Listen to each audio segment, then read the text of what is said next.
Dear family, today I will share with you the first Dharma talk on the topic of breathe. It will be okay.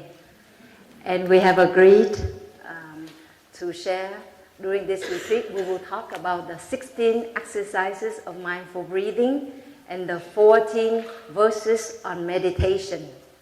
I'm very lucky that I am the first one to share because I will focus on the body.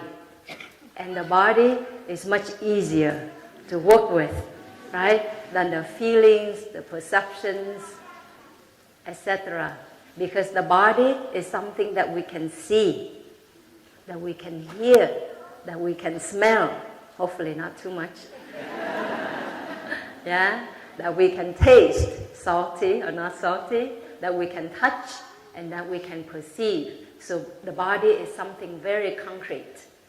And so I will just share the first part, just the basic structure of it, and then my elder brothers and sisters will share the next 3 Dharma talks, and they will develop and go more in depth about this teaching.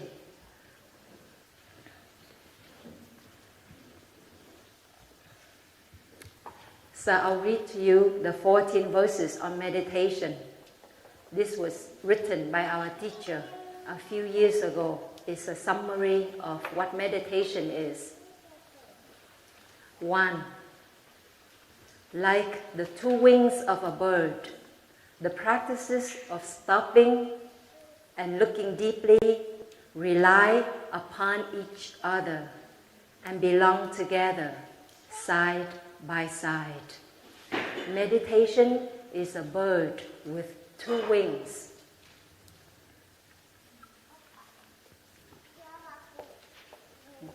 The bird with 2 wings, and 1 wing is stopping.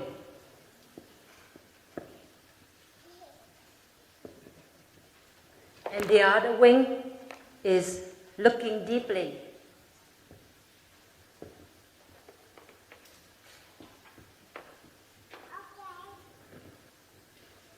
And they rely upon each other. They belong together, side by side. Meditation, stopping, deep looking.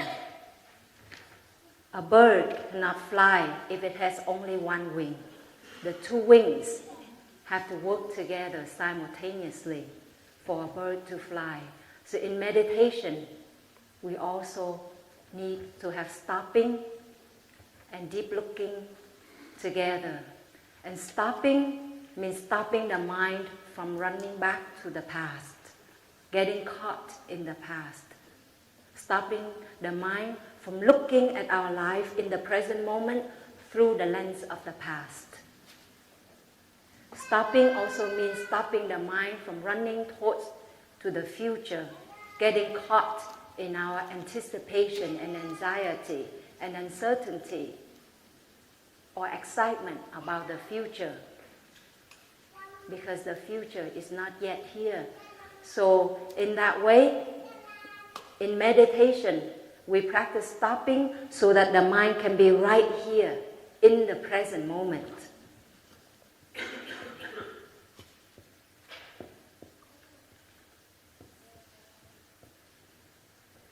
Right in the present moment.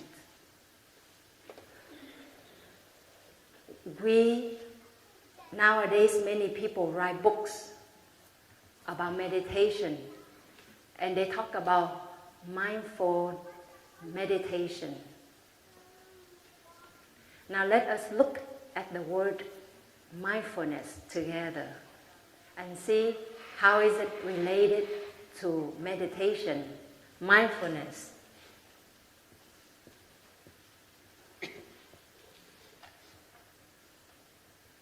This is the character for mindfulness. And the upper article, it means kim, now. And the second article on the bottom is tam, and it means mind. So mindfulness in Chinese character, it means the now mind. now mind.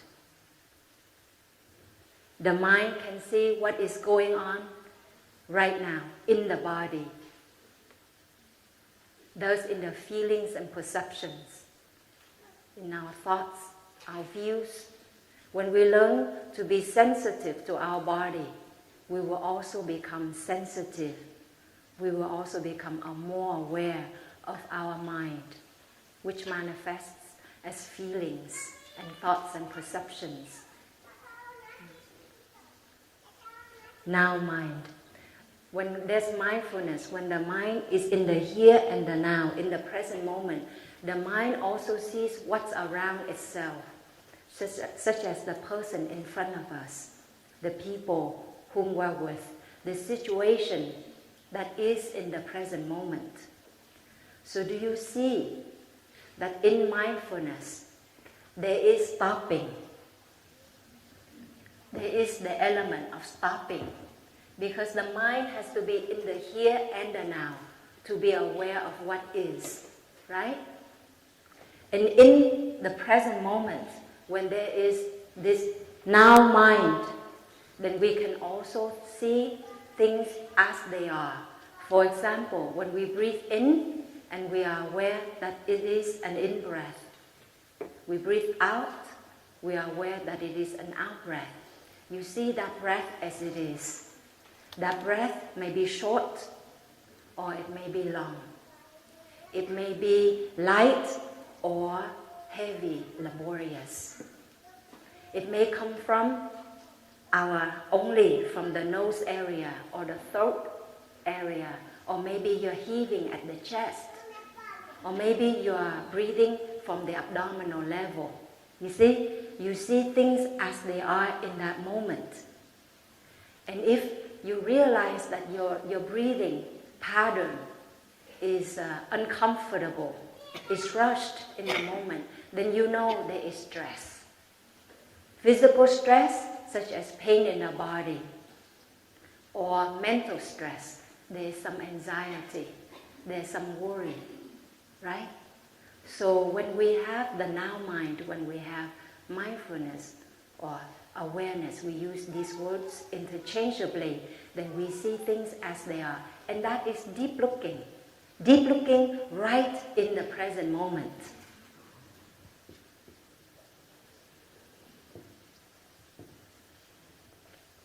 And there's insight into the situation in our body, insight into the situation around us. So mindfulness is indeed meditation. So to say mindful meditation, to me, is redundant. It's repetitive. It's unnecessary. But when we think of meditation, we often stereotype it as something, as one activity, such as sitting. You think of sitting meditation as meditation. You think of sitting for 1 hour, 2 hours, or 8 hours. So many of us think of meditation as something quite luxurious, quite exotic. But if you practice mindfulness, then it becomes a mobile app. Because you can practice mindfulness anytime and anywhere, right?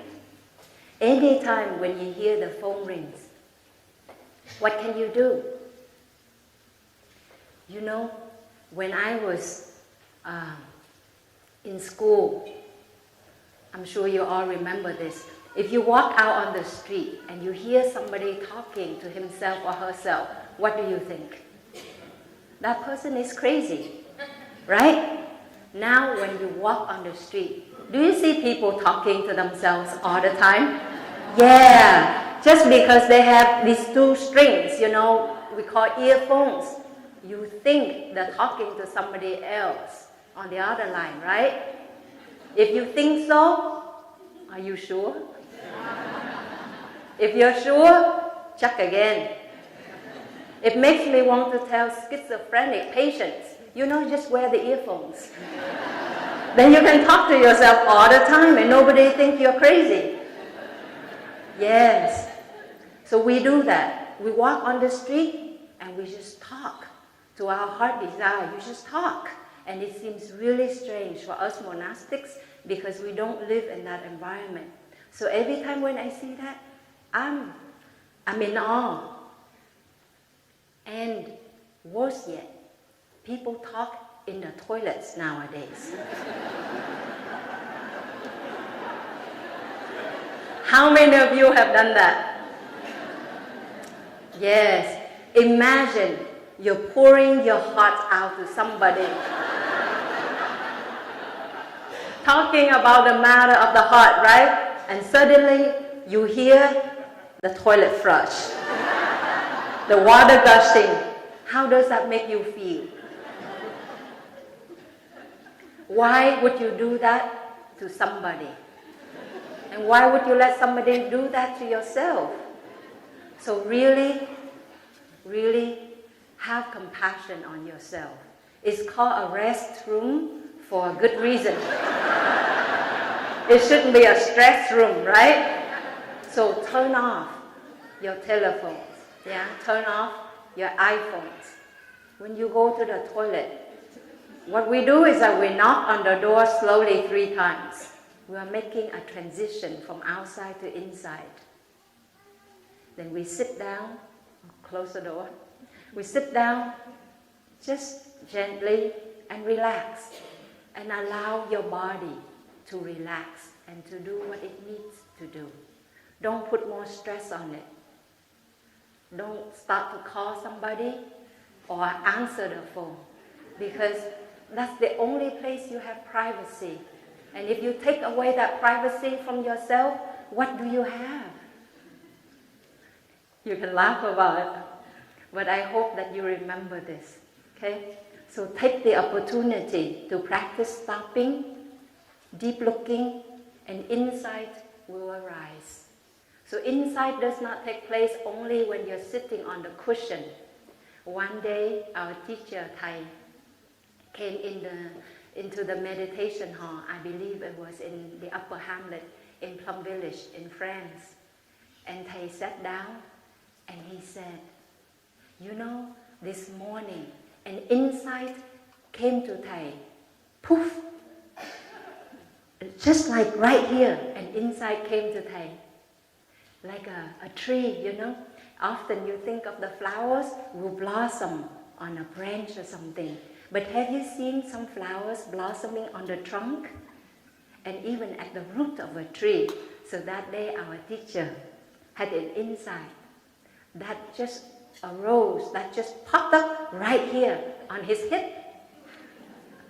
So insight can take place anytime and anywhere, as long as throughout the day we give ourselves a chance to come back to our breath, to come back to our steps, to come back to what is in the body, in the mind, what is around us, in the bodies of others and in the mind of others. Then we can always be there for ourselves and others when we have this now mind.